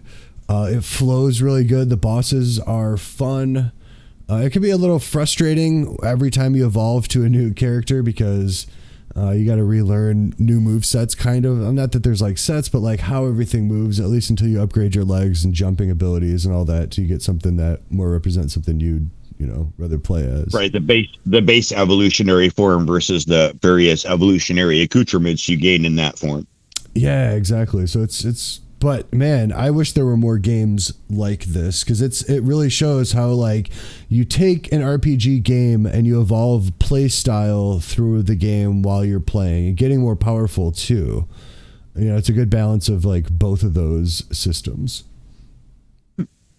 And those sorts of games are neat. I like the idea of it in and of itself still as an idea. The environment changes as you evolve. You change as you evolve. You change the environment as you evolve. That sort of stuff. All right. My number 3 honorable mention is Jade Empire for the Xbox. I like all sorts of cultural RPGs, and I think they did a decent job with some of the history and mythology and the flavor of the setting. It's kind of like martial arts magic sort of stuff. And unlike most RPGs, they aren't based on hand-to-hand combat systems. But it works. Like, it's as you learn different abilities and learn different combat systems, the way you switch between them is kind of intuitive. So you can like literally use different sort of strikes for different sort of opponents, or use like a fire-based touch attack versus an air-based style, or for the time and for the controllers and for the setting and for the depth of play and the story. It was just like really pretty and fun to play. It's fun beating up supernatural entities when they're bad with your fists. I mean, sure, you can shoot them, but I mean, Kung Fury probably carried a gun, but I never played this game. This is one that was always on a list, but I just never got to play it. It's online, available a few different ways. I don't know if they made a modern version, but it's still very playable. If you like martial arts games and you like RPGs, it's a good game to play. Nice. I'll have to check it out. Next honorable mention is Another Squaresoft game. This was tough not to put in my top 10, but ultimately I had to because it's a lot harder for me to play this game multiple times, and it's not going to have the same effect on me this next time that I play it, or the next time that I play it, or it didn't have as much effect on me subsequent times. However, this game is what got me thinking about Ancient Aliens, because this game is basically Ancient Aliens to the people that live here. And like, I'll let you play through the game and read the story and everything, but it's like, the playstyle is fun. It's not the same, it's more advanced than Final Fantasy VII in that, like, you do combos when you go to fight. Like, you don't just fight. You could use an item, you could use magic or whatever, but like, you do these things in combos. So you hit, heavy punch, light punch, whatever to set up your combo. And based on that, when your character goes to do its moves, it'll do like a little combo move, or it'll do a special move based on the input that you did. So it's like adding Blitz from Final Fantasy VI into it. Adding more nuance to the system. Yeah, it's like that onto everything. But then there's also the system of the giant robot fighting. So everyone has their own gear, and all their gears are different, and you can upgrade the gears. So you can equip them with loadouts just like you would a character and all that stuff. And that fights a little bit differently too. And it's just, the story and how everything plays is so good until you get to the end. And if anyone knows about Xenogears, they know the whole end is just super sped up. It goes from you're playing a game to almost like you go to almost a choose your own adventure novel with bits of game play thrown in where you can upgrade and play till you get to the final part. And then like, it is what it is, but it's so amazing until you get to there. The cutscenes are awesome. Like piecing together the story as you're learning the story, as you're learning the history to all the world, universe or whatever. It's just kind of like, wow, this is absolutely insane. Absolutely insane. It's difficult to play through the first couple hours of the game, in my opinion. If there was like a quick jump through the first forest and start the game with just cutscenes, then I would love playing this game probably over and over. But it just, to me, it feels like a lot of work to get out of that beginning once you've played through it a couple times. But I get like that with pretty much every game I play. I mean, I have my moments. I can get really into, or I can just walk away pretty easy too nowadays. Except KOTOR 1, because it's a challenge, because you're playing through the whole beginning of the game just at level 2, and so you have to play it differently than you would if you were leveling up the whole time. Right. This game, there's not doing that. You have to level up as you're going, or you're just gonna get the shit kicked out of you. I mean, it happens. You might even have to grind. XCOM. With Final Fantasy, I would say XCOM, it's depending on which XCOM, you can't grind, because if it makes time go by, then they just get stronger anyway. Depending on which and then if XCOM game. Your whole team gets wiped out before, like, they're in the hospital, thankfully, but the new one. So, right. But like then I've got like this team of green guys now dealing with a very tough situation, and I've died 12 times in about half an hour. And that was our XCOM honorable mention. I was going to put the original one in here, but we didn't. Fair enough. It made me think of it, though. Your last honorable mention is? That would be Elder Scrolls V. So about 2011 or so, Todd Howard brought upon us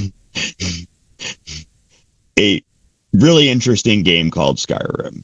It does not have nearly as many options play-wise as any of its predecessors in certain ways, and it kind of influences you to play the game in certain ways, but we disagree with that? Or no, I agree with that. I 100% agree with what you're saying. It definitely does not have the playability of Morrowind.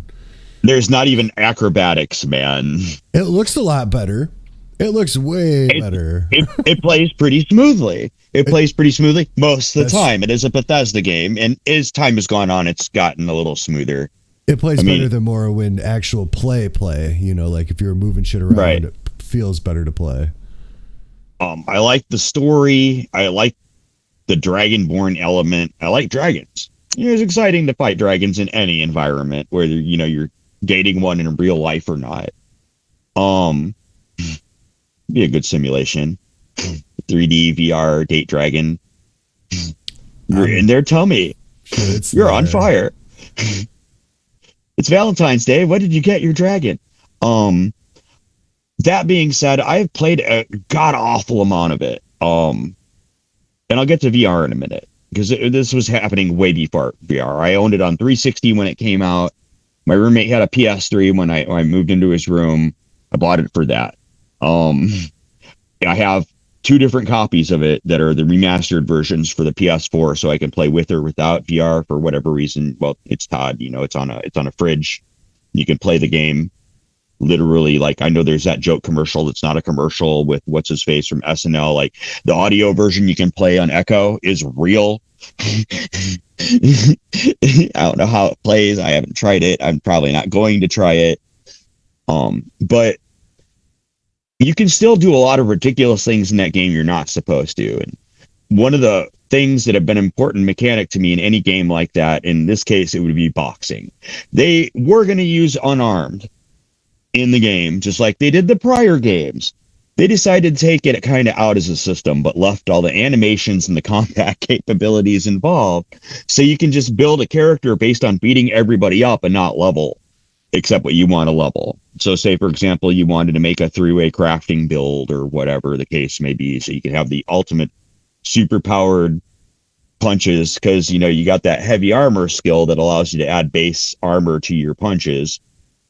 You roll up a Khajiit and you can take out the first dragon no problem by punching it in the head. That's pretty neat. And then it cutscenes. So, like, if you're fighting some bad guy and, like, suddenly you see him do a suplex, you do a suplex to them. If you trigger a power attack, is kind of ridiculous in the middle of battles. The crafting system's pretty cool. It's not this, unlike the prior 2 games. There's no specific spell crafting per se, which is unfortunate. I get why they're trying to make it simple. I mean, but you can cook stuff.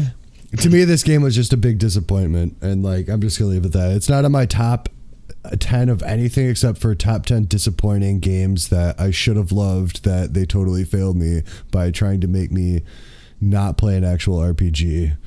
But I understand why people love Skyrim so much, and I'm not going to take that away. If Skyrim is your introduction into RPGs and that's what gets you into playing better RPGs and that's what gets people making better RPGs, then that's good. But if we're going to start seeing copies of Skyrim, then that's another reason why I'm not so happy at Skyrim, because like it could be an amazing game. Why couldn't they just make Morrowind in Skyrim? That it would have been a great game. I'm not saying it's not even, but it could have been a hell of a lot better. I hope Todd Howard's listening to all of this. Yeah, I'm sure he is. He's one of the 3 people listening. That would be actually kind of frightening. Remember that time I got a certain internet celebrity like to see one of my jokes, and then I just got like, sea lioned on Twitter. Yeah. My last honorable mention is not quite just one, even though I'm showing one, which is Ultima 4. It's kind of the whole Ultima series, but I'll stick it with Ultima 4 for now. Because Ultima 4 has all the different characters, you get to make your own character, kind of. You don't pick your stats and stuff, but your actual stats are different depending on what you choose through those cards at the beginning, through your tarot. You have to go around and get spell components to cast spells, but it's not just as like simple as whatever, like it's like literally talking to people, giving money. Like some people, it's how you interact with the world is so different compared to any other games really at the time. It's so complex with Ultima 4, especially. You can't just do the bad stuff like in the previous Ultima games. You could do whatever you want and still beat the game. With this one, quest the avatar, the virtue stuff, it matters. Like you had to go do the good stuff and do all the right things in order to be able to be the virtuous avatar that gets through to be able to beat the game. Not that I've ever beat the game, because that's a whole lot of effort to be able to do. But I've spent a bunch of hours in this game, and I love this game. But I've beat other Ultima games, and I just pick 4 out as being the one that was the big turning point. 3 is super cool. 3 was maybe the biggest turning point for JRPGs because how it influenced Japan so much with just everything about it. But I like 4. I like the secrets in it. Just there's so much to it. I like how the games look, how the Ultima games look, where it's like a black background with like the light coming the other way, where other games would be like a white background kind of with the graphics. But I don't know. It's just everything about the Ultima games are neat. Getting all the different people on your team, building a party. I think that was super awesome. Yeah, 6 was another one I played a lot, and Ultima Underworld is another one I want to make sure that those come into mention. I mean, 6 is like kind of just a better version of 4, not really, but kind of. And then Underworld's like a whole different 3D first-person game where you're just one guy and you have to go through the Underworld to beat it, to get your virtue and all that. It's fantastic. Those are all fantastic games. So every Ultima game you can pick up, everything, I don't know, after 6, it kind of gets weird. People love Ultima Online. It's still going to this game. Another early MMO, yeah. But yeah, that's got to have been going a long time. I mean, it was in like computer magazines back in the day, if I recall. Yeah, it was I have a few regrets here and there. One of the ones is not a computer owner and really desperately wanting to be a computer owner and paying attention to computer games. That series stands out a lot. If I have regrets, it might be the fact that I never got to play some of the later ones, because darn, they look so beautiful and gorgeous, and I've heard so many things about them. I mean, you can pick stuff up, like, and do so many things that you just couldn't even conceive of doing in other games before that, or most games at least. I would suggest trying 6 if you want to go back and play an Ultima game that feels the most like the older Ultima games, but isn't all bunkered up like the newer Ultima games got when they tried to start changing graphics, or when they switched into 3D. I think Underworld's the only good one. The other ones, there was the last one they made was not. It might be an alright game, but it's not like what you expect to play an Ultima game. It's like switching it's like Final Fantasy the Spirits Within or whatever. Like you're like like maybe if it didn't have Final Fantasy attached to it and I was coming at it from a different angle, it might be something that's okay. But that's the same with the most recent Ultima game, which isn't that new. Had they thrown a chocobo in a spacesuit or something, I would have been fine. Anything. Oh, feather down, whatever. Right. It is what it is. I was looking at The Stygian Abyss, 1992. I wonder if I can get it now. Yeah, on GOG. Number 1. Baldur's Gate 2, Shadows of Am / Throne of Ball. Basically about the same thing. It was. I mean, was that AD&D? I think it was. Yeah. It was way before third edition came out. Well, not way before. It runs on 2nd edition. But pretty sure. I really like the setting. I'm a huge Forgotten Realms fan. It's just such a ridiculous, so tropey place, as I am. If you get in a fight with a dragon, there's a good chance another dragon's just going to show up in the Forgotten Realms because you already fought one dragon. That's how the Forgotten Realms works. It follows the whole time when there was a huge break in the magic system and the gods, and things were getting kind of sketchy, and the story plays off of that whole, what was it called? I can't remember the name of the war now. In any event, it plays really good. I mean, it starts out from the first one, which was a good game too, but it was so much smaller and not as well written and not as well voice acted as the second. John Irenicus's voice the bad guy in that thing, Imoen's voice. I mean, if you don't know who Boo the giant space hamster, miniature giant space hamster is, you're missing out in your life in this lifetime. All the characters are pretty memorable, even the evil ones, though I hardly ever worked with them, though I did run a couple evil parties in the first game. That was hard to do. You had to do that whole traveling around the map when you're not supposed to do stuff to put together an evil party for the original Baldur's Gate. What a huge game. Like, you go all over the place. You're deep under the Underdark. You end up in other planes of existence. There's romance between some of the most ridiculous characters you could ever romance in any game, whether it's a drow priestess or not.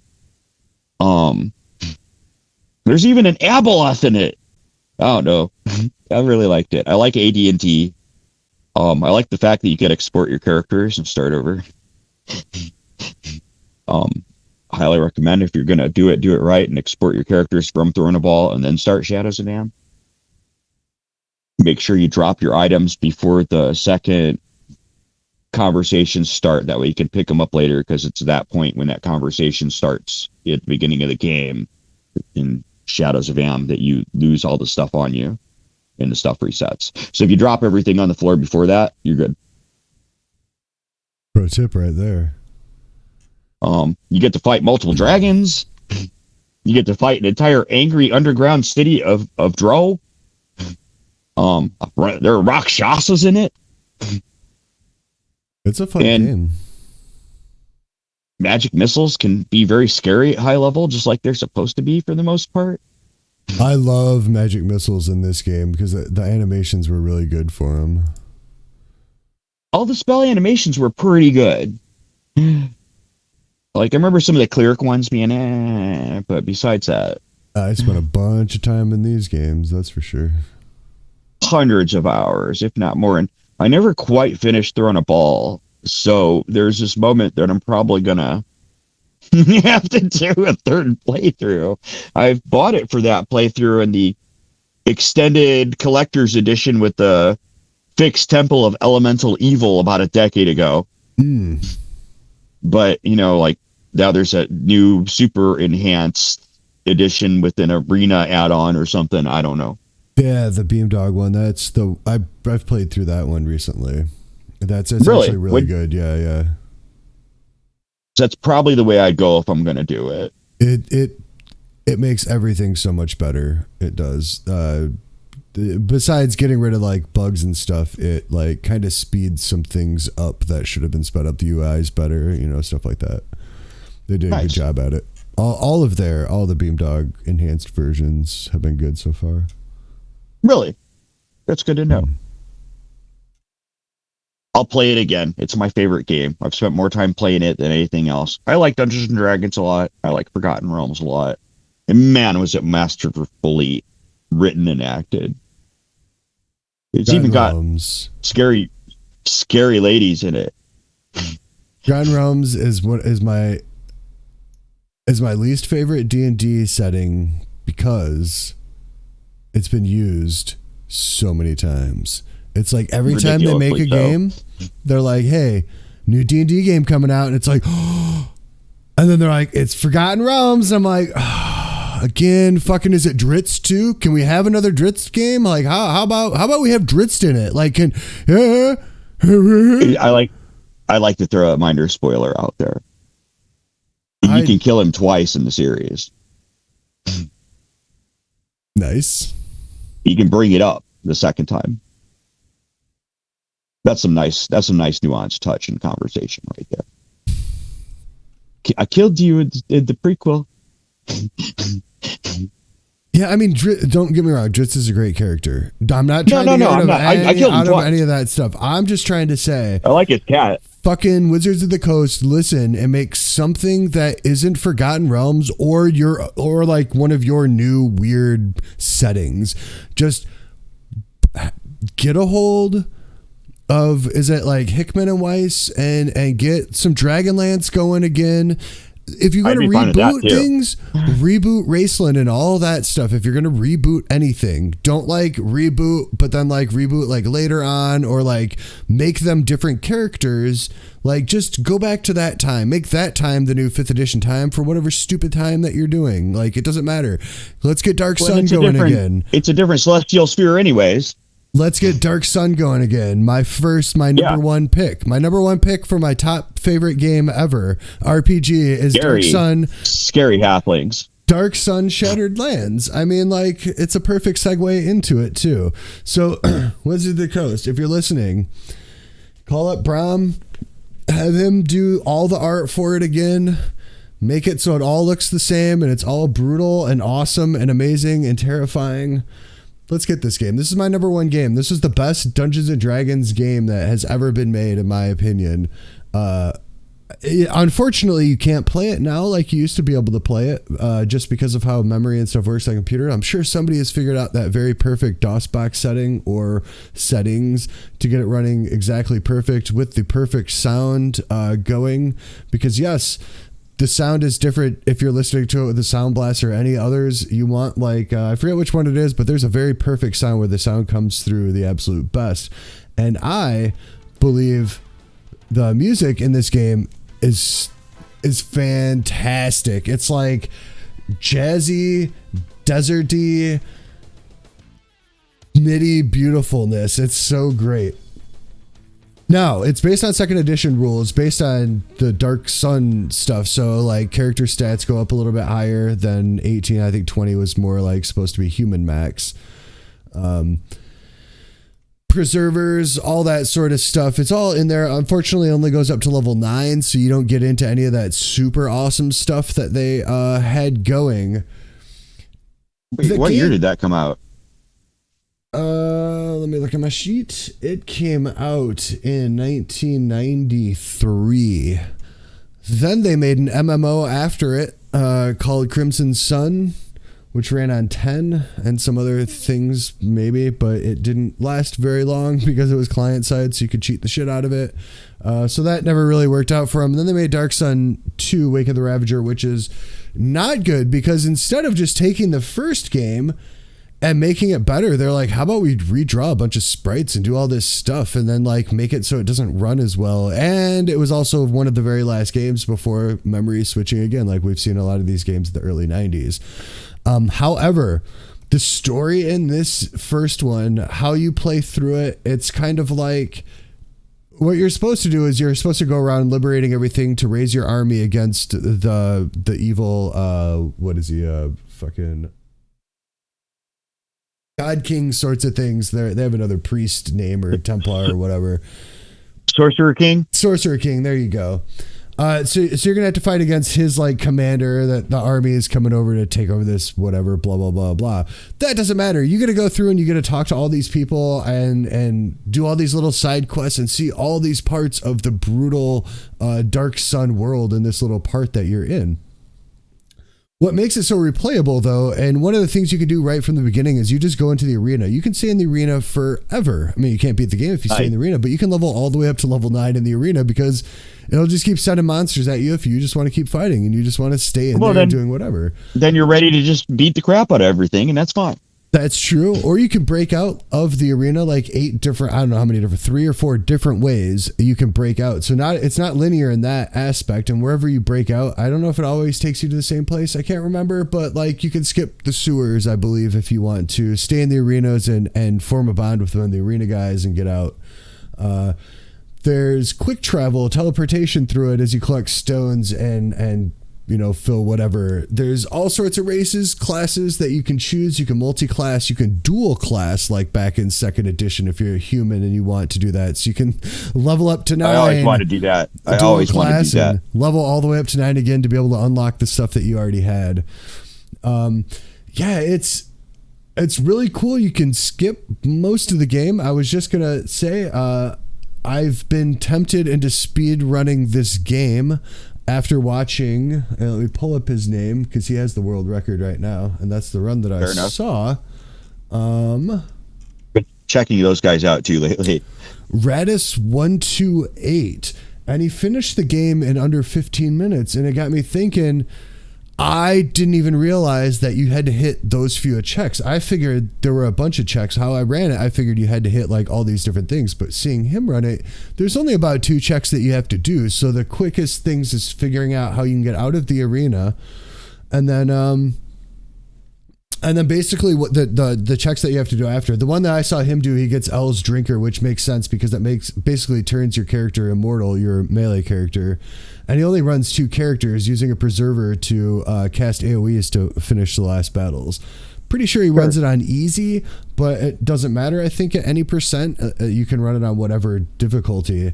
But it'd be interesting to see if you could do it other ways than speedrunning it. But not to speedrun this game is absolutely brilliant because there's so many different little things and secrets and just so many different things, and it plays really well. It plays like a really good version of second edition, like a super upgraded version of like Pool of Radiance, the battle system anyways, but you're always in that top down system. So the world map, the battles, everything's always in the same field of view, which is something I like.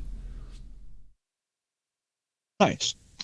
I highly recommend this game. You can get it on GOG.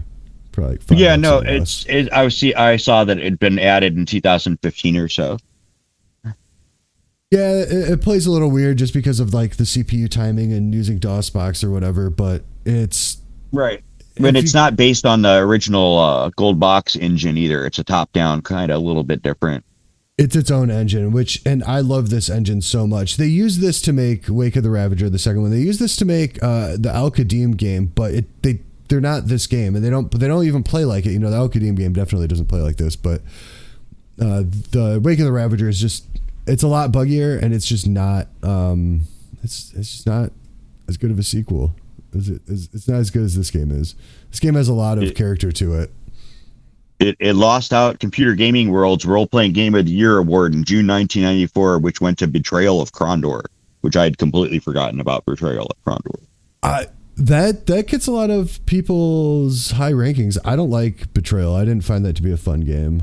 That's just me, though. I'm not saying it wasn't a good game, but like I don't remember. I'm not sure I remember playing it. I got it when it came out. Nice. Hoping it to be something more awesome than it was. Not to say that wasn't good, but there were other better games out at that time. Like that was around the time of EverQuest. Wait, sure. What year? No, 94. No, EverQuest a little bit later. According to GameSpy, Dark Sun was TSR's post-magical apocalypse world of brutality, blood, and incredibly violent death. I mean, and it was. That's what Dark Sun is. It was a pretty hardcore setting. It's like they took the idea of Conan the Barbarian kind of and turned it into that with giant bugs and half giants. That's kind of what it is. Unless you look at the story. If I'm getting a spell jamming boat, I want a half giant on my... Well, I don't know about the air. Well, I mean, the story of Dark Sun, if I'm not mistaken, is that it was inhabited by halflings originally, and the greed of the halflings destroyed the beautiful, lush planet, and then the spells that they used were tricked by the Sorcerer Kings, the Preservers, or the Defilers, rather, to sustain their magic by destroying the world even more.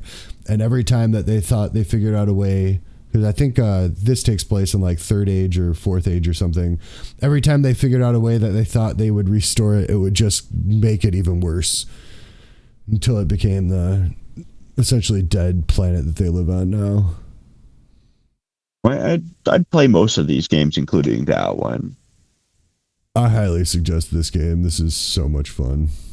So much fun. I mean, maybe it's not as replayable for some people as it is for me. I get a lot of replayability out of D&D sorts of games because when you can change the party and you can play all wizards or you can play all melee, like it totally changes the dynamics of the game. So it's like if you add an extra healer to your party or no healers. Say, for example, you keep adding flails to some legendary weapon because you keep reloading, because you can do that too. Yeah, that's Baldur's Gate though. Right. So yeah, I mean, this game, I highly recommend it. And Wizards of the Coast, what the fuck are you doing? Bring it back. They're having a lot of personal issues right now. Spelljammer never made a good game, a good computer game, but they could have made the best, because Spelljammer can go into any of them and do anything. That needs to be the next one, and needs to include all the campaigns, and I need to be able to play it in VR. Dude, wizards that are pilots, because they have to use their spells, their memories their memorized spells or whatever, however you want to power it. Yeah. Yeah, to power that spelljamming helm. Amazing. Let's or a lich. Yeah, well, anything that can use psionics or arcane magic. I'm not sure clerics can do it, but why not? They're a little different. Even if they couldn't do it, they can now. Dwarves use forges, right? If I recall, dwarves use forge engines. They fly around in their asteroids. They destroy and create magic items. Yeah, so I think they use their furnaces that melt magic items and artifacts to power their right on a scarier planet. Dwarven Citadel ships. Yeah, if I'm not mistaken, I could be wrong. Spelljammer is a little old, but it's a long time since I've read the box set. But I think that's enough talk about not the top 10, which is Spelljammer. Fair enough. Dark Sun, Shadowlands. There you go. That's my favorite. But maybe it's foreshadowing for the future. Maybe Spelljammer will be the number one RPG at some point. We can only hope.